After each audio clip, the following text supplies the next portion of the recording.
This one was a bombshell. Elon Musk and his close associate at DOGE, Antonio Gracias, pulled the covers on the most blatant case of Social Security fraud they've found, and it ties into the illegal immigration crisis in a way that you would never imagine. Just take a look at this incredible moment as they expose how nearly 5 million people were falsely added to welfare programs in the last 4 years, because I need to tell you the full story about it. When you come in the country, if you're illegal, there's a couple ways to come in. You come in through a port of entry, and you can tell them you're afraid, and they'll give you an asylum case. You'll get an interview, then you get in. That's one way to do it. Another way to do it is to just go to the border. Literally, this happened. I talked to Border Patrol myself. Elon was there too. I went to Laredo, and I went to Bronzeville. Elon went to Eagle Pass. You walk up to a Border Patrol officer, and you tell them you want to come in. They have a couple of choices. They could charge you with a misdemeanor or a felony under 1325, or they can make it an administrative offense, like a parking ticket, basically. They were told to do that, make it an administrative offense under the last administration. And then you go walk across the border, they do what's called a release your own recognizance, and they give you an NTA, a notice to appear, which to appear at a judge. The wait times on judges are like average 6 years. Look at Grok, you'll see it on immigration judges. There's only 700 of them. This is 5.5 million people, okay? So what happens then? Once you're in the country, and you got asylum through one of these pathways, and we mapped the whole thing out, you can apply for a work document. You file a 765, it's the work form. You get this form called the 766, that's the authorization, and then Social Security Administration automatically sends you in the mail your Social Security number. No interview, no ID. This is worth just reiterating. It's not people sometimes think that under the Biden administration that he was simply asleep at the switch. He wasn't asleep. No. They weren't asleep at the switch.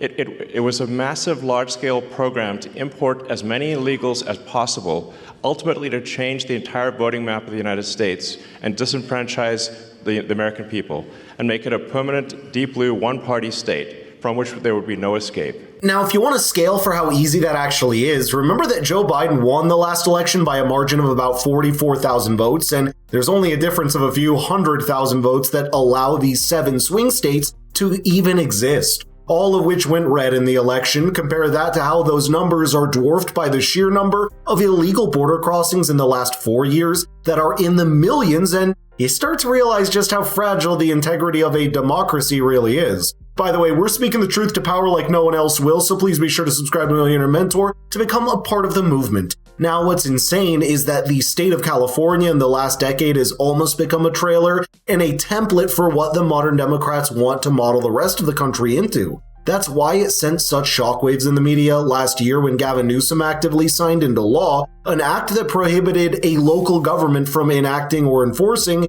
any charter provision, ordinance, or regulation requiring a person to present identification for the purpose of voting. And when you zoom out, the dots start to connect between the several crises that define the Biden era, whether it's bloated welfare programs, outsized government, or unchecked illegal migration. This is true. The defaults in the system from Social Security to all of the benefit programs have been set to max inclusion, max pay for these people, and minimum collection.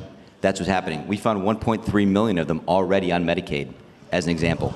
We've gone through, on every benefit program we went through, we found groups from this particular group of people, this 5.5 million people, in those benefit programs. And then what was really, really disturbing us was why. We're asking ourselves why. Right. And so we actually just took a sample and looked at voter registration records. And we found people here registered to vote. In this population, yes. And who did vote? And we found some by sampling that actually did vote, and we have referred them to prosecution at the Homeland Security Investigation Service. Yeah. Already, that is already happening, right now. Isn't that exactly what you saw last year when New York tried to pass an amendment bill that would basically Trojan horse non-citizen voting by prohibiting discrimination for national origin? Thankfully, though, it was struck down by New York's top court last month. But it's still crazy that an amendment that would have allowed nearly 800,000 illegal migrants to vote in municipal elections even made it that far. Now, even if you give the most charitable and generous reading, it's almost like the modern Democrat establishment does not understand how delicate these democratic systems really are that we've built over decades. The citizens of a country require a level of trust in the integrity of the system to even want to participate in the democratic process, like voting, and that trust is destroyed when their vote isn't even a sacred privilege anymore that comes with being a legal and law-abiding citizen. But that's just one side of the coin, because Antonio Gracias spoke the blunt truth of what illegal migration is doing on the other end, with gangs and cartels exploiting the crisis into an absolute human tragedy at the southern border. And the truly disturbing thing, though, I just want you to know this, a truly disturbing thing to me, and the darkest thing about this to me, the voter fraud is terrible, but the human tragedy this created is extraordinary, because what you don't understand, and people don't know, and Americans need to know, that's why I'm here, is that human traffickers made $13 to $15 billion off of this, okay? That's the money that's going around the world, moving people around the world to our borders because of these incentives. How does it work? What happens? Hey, if you're in Africa and you're in Central America, you got to walk up through Mexico, through Central America. Who do you pay?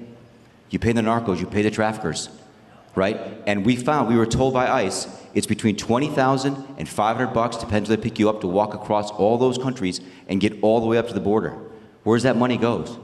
It goes to the cartels. It goes to human traffickers, right? There are 30,000 children that have not appeared on the notice to appear already. ICE knows this. 30,000 children, 270,000 children didn't even get notices to appear. ICE told us that kids are being trafficked back and forth across the border to complete families to make this easier. This is a human tragedy. It's not just the money, it's the people and the kids. And how many of these people died on the way up here that didn't make it in? What happened to them? We created a system here that created an incentive for people to come and be taken advantage of by these traffickers. And how do you think they get paid? Well, you're in Africa, Central America, you got $20,000 or $10,000 or $5,000 to pay these traffickers? No, you don't. What happens? You come in, then you owe them the money. You're an indentured servant. And that's not even mentioning that over 500,000 unaccompanied and unidentified children that made it across the U.S. border in the last 4 years, and the absolute crisis for U.S. immigration authorities to identify whether the person claiming to be that child's guardian is really genuine or just a front for some trafficking or organ harvesting cartel. And of course, with the drugs pouring in and the people that are losing their lives in the journey, hoping to step foot into the U.S. mainland and capitalize on the weak and overstretched immigration processing system under the previous administration, and all of that is downstream from a terrible incentive structure put in place when it comes to the U.S. border for all parties, whether it be migrants, criminals, immigration enforcement officers, and the politicians inside the country. Look at things like the state of New York, which tried to make it legal for illegal immigrants to vote in the state of New York. That was only shut down by the New York Supreme Court a few weeks ago. And California has made it health care available to all illegals in the state. And they initially claimed that it would only cost $3 billion. It's now $9 billion and climbing. So it's really, if you create a massive financial incentive for people to come to the United States illegally, then that's what they will do. It's a very sort of, it'd be stranger, it'd be odd if that didn't happen.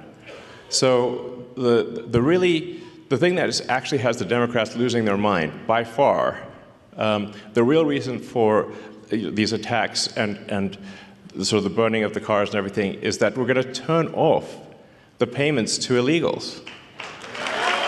And that is why DOGE isn't just trimming government fat. It's starting to go into old buried records and reveal a lot darker truths about these crises than we could have known. Now, it's already got an unstoppable conversation started that's not going to end anytime soon, so tell me in the comments what you thought about these revelations, because it's a whole new perspective to now look at what really happened in this country in the last 4 years and beyond.